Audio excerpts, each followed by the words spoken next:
森林里的大房子，文葛冰，图嘟嘟熊工作室。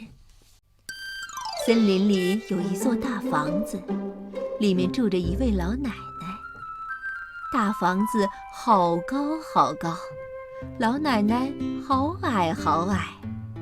嘟嘟熊说：“老奶奶一个人多孤单，我们去陪她，她一定很愉快。”咦，屋里的床上有这么多小伙伴，大床宽，大床大，小伙伴太多躺不下。是谁呀？压住了小猪的脚丫呀！嘟嘟嘟，哨声响，叫醒大家快起床。老奶奶来指挥，大家一起干起来。你叠被子，我擦地，玩具收起来，床单晾起来。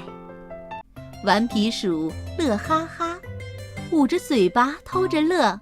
嘟嘟熊皱眉头，想着怎么去帮忙。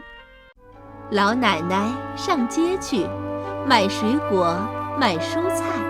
小伙伴们来帮忙，有的抱，有的提，有的装车拉着走。顽皮鼠抱着菜，嘟嘟熊提水果。